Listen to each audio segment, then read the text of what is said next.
মনে করেন ওই যে আমাদের একটা মেয়ে প্রতিবন্ধী, সে ভিক্ষা করে তাই খাই, কারণ এটা আমার স্বর্ণের কথা না, সে ভিক্ষা করলে আমি খাই, নাইলে খাইতে পারি না।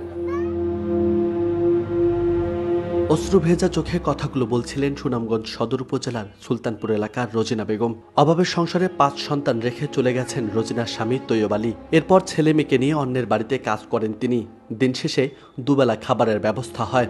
আর রোজিনার প্রতিবন্ধী বড় মেয়ে সুলতানা ভিক্ষা করে ধরেছেন পরিবারের হাল। এভাবেই দৈন্যদশা নিয়ে কষ্ট করে চলছিল রোজিনার স্বামীবিহীন সংসার। তবে সুনামগঞ্জের আকস্মিক বন্যায় তলিয়ে গেছে রোজিনার মাটির তৈরি ভাড়া বাড়ি। গলা সমান পানিতে থাকতে না পারে সন্তানদের নিয়ে ঠাঁই নিয়েছে আশ্রয় কেন্দ্রে। কিন্তু ঠাঁই মিললেও দুবেলা খাবার জুটছে না 5 সন্তানের এই জননীর। চিরামুড়ি খেয়ে চলছে তাদের জীবন। মনে করেন আমাদের চেয়ারম্যান আছে, মেম্বার আছে, ওরা আমাদের কোনোদিনও সাহায্য করে নাই। মনে করেন পৌরসভায় যদি যাই তাইলে আমরা দূর করে দিই, কারণ আমরা গরিব বলে সেরা আমরা অবহেলা করে, কিন্তু আমরা কাউকে বলতে পারি নাই, কারণ আমরা গরিব।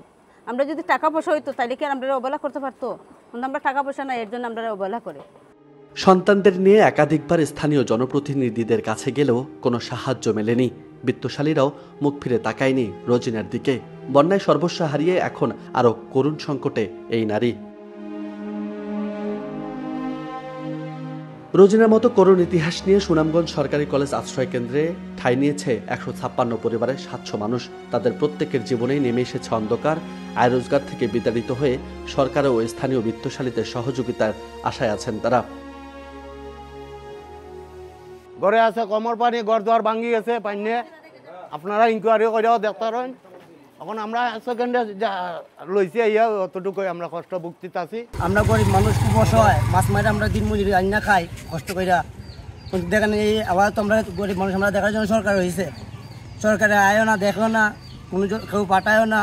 কাউন্সিলর আছে, মেম্বার আছে, এই মাঝে এখানে আপনার জো আছে, এই মেয়র আছে, আরও অনেকে আছে আমরা দেখার জন্য। কিন্তু যে সময় দেখার পরিস্থিতি থাকে এই সময় তারা আসে না, দেখে না। আর যে সময় যেমন ধরেন তারা প্রয়োজন পড়ে এই সময় আমার কাছে ঠিকই আসে, আর আমরা প্রয়োজনের সময় তারা আসে না। জেলা প্রশাসন বলছে বন্যায় ঘরবাড়ি হারানো পরিবারগুলোর জন্য 370 বান্ডিল ঢেউটিন ও 40 লক্ষ টাকা বরাদ্দ দেওয়া হয়েছে। উপজেলা প্রশাসনের মাধ্যমে এসব বরাদ্দ বিতরণ করা হবে। সুনামগঞ্জ সরকারি কলেজের এই আশ্রয় কেন্দ্র সহ 530টি আশ্রয় কেন্দ্রে এখনও 25,000-এরও বেশি মানুষ অবস্থান করছে নিজেদের ঘরবাড়ি হারিয়ে। তবে এই আশ্রয়কেন্দ্রের মানুষরা বলছে এভাবে আশ্রয় কেন্দ্রের সহায়তা কিংবা খাদ্য সংকট নিরসন নয়, স্থায়ীভাবে বন্যা নিরসন করে তাদের নিরাপদ ঠিকানা দেওয়ার দাবি। সুনামগঞ্জ থেকে রাজু আহমেদ, বার্তা 24।